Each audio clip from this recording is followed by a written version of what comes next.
History में हमेशा ही अपनी वेल्थ के लिए जाना जाता रहा है। नॉर्थ वेस्टर्न रीजन में हिंदू कुश माउंटेन्स के कारण एंशिएंट हिस्ट्री के शुरुआती दौर में मोस्टली इंडिया फॉरेन इन्वेडर से सेफ रहा, लेकिन धीरे धीरे यहाँ कई पासेस जैसे खैबर पास, गोमल पास एटसेट्रा बने, जिसके कारण फॉरेन इन्वेडर्स के लिए इंडिया में एंटर करना आसान हो गया और यहीं से इंडिया में स्टोर्ड ह्यूज वेल्थ और प्रॉस्पेरिटी को लूटने के लिए फॉरेन इन्वेडर्स का आना शुरू हुआ। आप सभी जानते हैं कि इंडिया ने अपनी एंशिएंट हिस्ट्री से लेकर मिडीवल हिस्ट्री तक कई इन्वेजन्स का सामना किया, लेकिन कुछ इन्वेजन्स ऐसे थे जिनका इफेक्ट न सिर्फ सोसाइटी बल्कि पॉलिटिकल सिनेरियो और उन इन्वेजन्स में हुई लूट की वजह से इवन इकोनॉमी पर पड़ा। कुछ इन्वेजन्स को तो इंडियन हिस्ट्री का टर्निंग पॉइंट भी कहा जा सकता है, जहां सत्ता पलट होने तक बात आ गई। इस कहानी में हम मिडीवल पीरियड के इन्हीं कुछ इन्वेजन्स पर बात करेंगे और देखेंगे इनके कारण क्या थे, क्या स्केल था और इनके क्या रिजल्ट्स हमें इंडिया में देखने को मिले। सबसे पहले बात करते हैं महमूद ऑफ गजनी के इन्वेजन के बारे में। महमूद ऑफ गजनी अफगानिस्तान का एक छोटा सा किंगडम था जिसको एक टर्किश नोबलमैन ने 10th सेंचुरी में एस्टैब्लिश किया था। इनका एक सक्सेसर महमूद हुआ जो गजनी को बड़ा और पावरफुल किंगडम बनाना चाहता था। इसी कारण उसने सेंट्रल एशिया के एक पार्ट को कॉन्कर करने का डिसाइड किया। एक तरफ महमूद ने टर्किश ट्राइब से इस्लामिक स्टेट्स को डिफेंड करने में इंपॉर्टेंट रोल प्ले किया, वहीं दूसरी तरफ इंडिया में उसकी मेमोरी सिर्फ एक प्लंडरर और डिस्ट्रॉयर ऑफ टेम्पल्स के रूप में देखी जाती है। अपनी आर्मी को ह्यूज और पावरफुल बनाने के लिए वेल्थ की जरूरत थी, जिसके कारण महमूद ने इंडिया की वेल्थ को लूटने का रास्ता चुना। महमूद ने पहली रेड लगभग 1000 AD में की। ऐसा कहा जाता है कि सिर्फ 25 साल के अंतर में महमूद ने इंडिया में 17 रेड्स की। इसी बीच उसने सेंट्रल एशिया और अफगानिस्तान में भी बैटल्स लड़ी। इनिशियल रेड्स में महमूद ने हिंदू शाही रूलर्स को टारगेट किया जो पेशावर और पंजाब के रूलर्स थे। 1015 में महमूद इंडो गैंजेटिक वैली पर अटैक करने के लिए एंथुसियास्टिक था। अगले 6 सालों में उसने इस रीजन में कई अटैक्स किए। इसमें रिच टेम्पल्स और टाउन्स को लूटा जहां पर जेनरेशंस की वेल्थ स्टोर थी। इसी वेल्थ का इस्तेमाल करके उसने सेंट्रल एशियन एनिमीज से स्ट्रगल को कंटिन्यू रखा। पंजाब के बाद हर्षा की ओल्ड कैपिटल थानेश्वर को रेड किया। उसकी सबसे डेयरिंग रेड रही 1018 में, जिसमें उसने मथुरा और कन्नौज दोनों को लूटा। अगले साल बुंदेलखंड के कलिंजर को लूटा और फैबुलस रिचेस के साथ वापस लौटा। बिना इम्प्यूनिटी के वो ये सब कर पाया क्योंकि उस समय नॉर्थ इंडिया में कोई भी स्ट्रॉन्ग स्टेट एग्जिस्टेंस में नहीं था। देखने की बात है कि महमूद ने इन स्टेट्स को एनेक्स करने की कोशिश नहीं की। 1025 में सोमनाथ को रेड करने का प्लान बनाया, जहां एक बहुत ही रिच टेम्पल था और लाखों सैलानी वहां आते थे। इसके साथ ही वो एक रिच पोर्ट भी था। इसका ऑब्जेक्टिव था राजपूत्स में शौक और आश्चर्य पैदा करना। यहां पर उसने शिवलिंगम को तो तोड़ा ही, बल्कि उसके टूटे पार्ट्स को गजनी वापस ले जाने का ऑर्डर भी दिया। वापस जाते समय सिंध में जाट्स की एक टुकड़ी ने उसका ऑपोजिशन किया। अगले साल वापस आकर उसने जाट्स को पनिश किया। पंजाब और मुल्तान के कॉन्क्वेस्ट के बाद नॉर्थ इंडिया में पॉलिटिकल सिचुएशन एकदम बदल गई। ऐसा माना जाता है कि इस समय हो रहे रैपिड चेंजेस के कारण ही टर्क्स नॉर्थ इंडिया पर अटैक नहीं कर पाए। खैर 1030 में महमूद की डेथ हुई और कुछ समय तक उसके सक्सेसर्स इंडिया में लूट करते रहे, लेकिन कुछ राजपूत स्टेट्स इस समय उभर कर आए जिन्होंने टर्किश इन्वेडर्स को डिफीट किया और उनको वापस अपनी टेरिटरी में भेज दिया।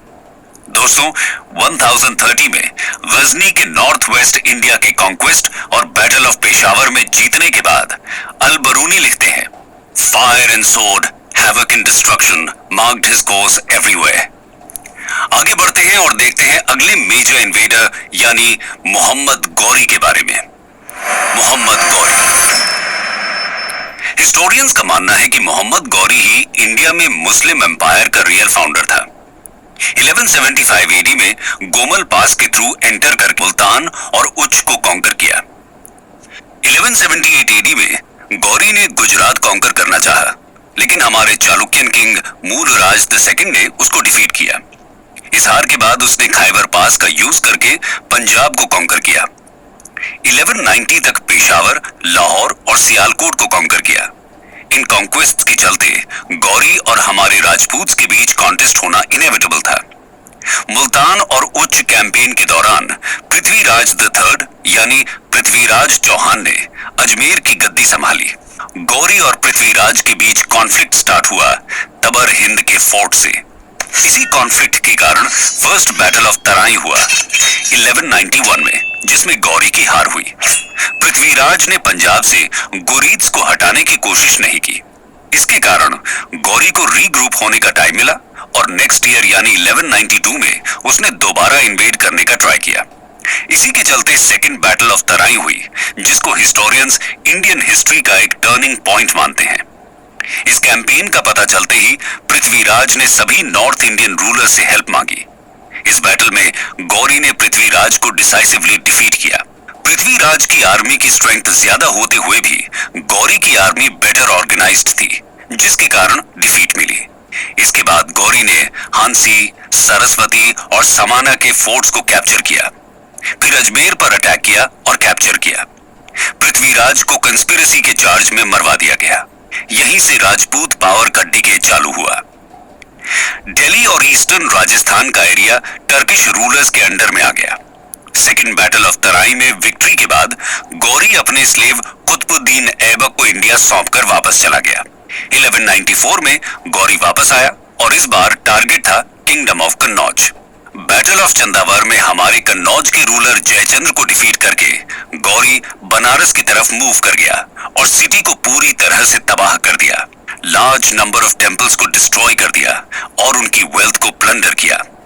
इस कॉन्क्वेस्ट के बाद मल्टी स्टेट सिस्टम खत्म हुआ और टर्क्स ने एक सेंट्रलाइज्ड पॉलिटिकल ऑर्गेनाइजेशन सेटअप किया। 1192 और 1206 के बीच टर्किश रूल गंगा यमुना दोआब और नेबरिंग एरियाज में फैल गया और उसके बाद बिहार और बंगाल। गौरी की डेथ 1206 में हुई और उसके बाद इंडिया में कुतुबुद्दीन ऐबक के साथ दिल्ली सल्तनत की शुरुआत हुई। दोस्तों, अब सीधा चलते हैं 14th सेंचुरी में तिमूर के इंडिया इन्वेजन को गहराई से जानने के लिए। तिमूर एक ग्रेट मिलिट्री कमांडर और सेंट्रल एशिया का कॉन्करर था, जिसने एक के बाद एक कई किंगडम्स को कॉन्कर किया। तिमूर एक टर्क था, लेकिन वो खुद को चंगेज खान से अपने ब्लड रिलेशन क्लेम करता था। 1370 में उसने अपने कॉन्क्वेस्ट के करियर की शुरुआत की और धीरे धीरे सीरिया से लेकर ट्रांस ऑक्सियाना और सदर्न रशिया से लेकर इंडस का पूरा एरिया अपने रूल में ले लिया। तिमूर के इंडिया इन्वेजन से पहले ही दिल्ली सल्तनत वीक हो चुका था। 1398 में तिमूर ने इंडिया को इन्वेड किया। ये रेड एक प्लंडरिंग रेड थी और इसका मकसद था दिल्ली के सुल्तान्स के द्वारा 200 सालों में इकट्ठी की गई वेल्थ को लूटना।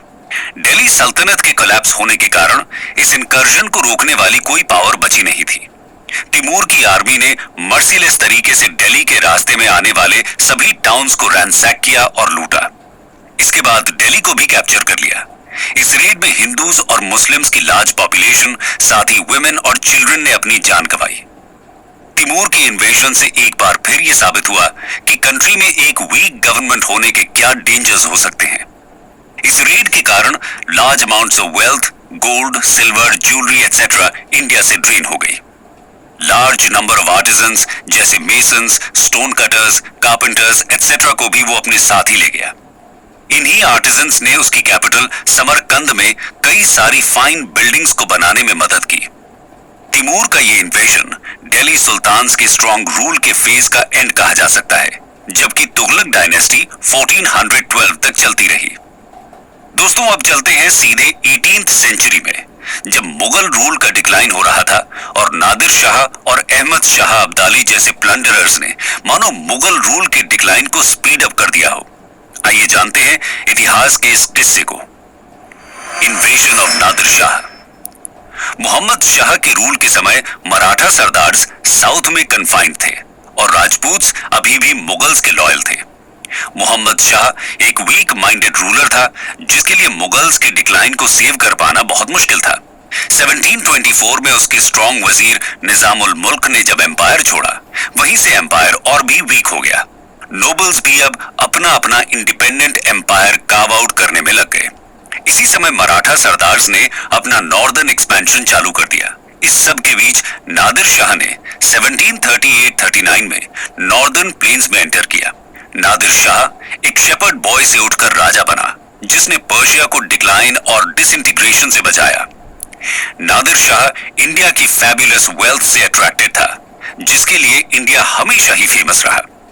लगातार वॉर कैंपेन से पर्शिया वर्चुअली बैंकरप्ट हो चुका था। मर्सिनरी आर्मी को मेंटेन रखने के लिए वेल्थ की जरूरत थी। इंडिया से कलेक्ट किए जाने वाले स्पॉइल्स इसका एक सॉल्यूशन था, और साथ ही कमजोर मुगल एम्पायर ने इस लूट को आसान बना दिया था। बिना किसी ऑपोजिशन के नादिर शाह ने इंडिया में एंटर किया। काफी सालों से north west frontier already neglected था। सबसे पहले नादिर शाह ने लाहौर कैप्चर और प्लंडर किया। फैक्शनलाइज्ड नोबल्स इस समय भी यूनाइट नहीं हो पाए। इसके चलते दोनों आर्मीज का आमना सामना करनाक में 13 फरवरी 1739 में हुआ, जिसमें नादिर शाह ने मुगल्स को क्रशिंग डिफीट दी। मुगल एम्परर मोहम्मद शाह को प्रिजनर बना दिया गया और नादिर शाह दिल्ली की ओर आगे बढ़ा। नादिर शाह ने दिल्ली में आते ही एक भयानक ह्यूमन मैसेकर का ऑर्डर दिया, जिसमें न जाने हमारे कितने लोग मारे गए। इसके अलावा इस इन्वेडर ने रॉयल ट्रेजरी और रॉयल प्रॉपर्टी का पोजेशन ले लिया। लीडिंग नोबल्स को ट्रिब्यूट्स देने को कहा और दिल्ली सिटी के रिचेस को लूटने का ऑर्डर दिया। उसके टोटल प्लंडर का एस्टिमेट करीब 70 करोड़ बताया जाता है। ऐसा बताया जाता है कि उसके खुद के किंगडम को 3 साल के लिए इस लूट के कारण टैक्स नहीं देना पड़ा। फेमस कोहिनूर डायमंड और जूल से भरा शाहजहां का पीकॉक थ्रोन भी नादिर शाह ने लूटा। रिवर इंडस के वेस्ट के सभी एम्पायर्स को सीड करने के लिए नादिर शाह ने मुगल एम्परर को कंपेल किया। नादिर शाह के इन्वेजन ने मुगल एम्पायर को इमेंस डैमेज, प्रेस्टीज को इररेपरेबल लॉस दिया। इस इन्वेजन के कारण एम्पायर की हिडन वीकनेस को मराठा सरदार्स के सामने उजागर कर दिया। इन्वेजन से इंपीरियल फाइनेंसेस तबाह हो गए और इसने कंट्री की इकोनॉमिक लाइफ को बुरी तरह से अफेक्ट किया। दोस्तों, ये सिर्फ एक इकोनॉमिक लूट नहीं थी, ये एक लार्ज स्केल ह्यूमन ट्रेजेडी भी थी, जो इतिहास के पन्नों में कहीं छिप कर रह गई है। इसके बाद एक और इंपॉर्टेंट डेवलपमेंट हुआ। इंडस रिवर के वेस्टर्न एरियाज के लॉस से एक बार फिर फॉरेन इन्वेजन्स का खतरा बढ़ गया। नादिर शाह की लूट और मैसेकर के बाद भी मुगल एम्पायर थोड़ा रिवाइव होना चालू हुआ, जबकि एम्पायर का एरिया कंसिडरेबली रिड्यूस हो गया था। इसके बाद अहमद शाह अब्दाली का इन्वेजन प्रोमिनेंट रहा, जिसकी चर्चा हम नेक्स्ट सेक्शन में करेंगे। अहमद शाह अब्दाली।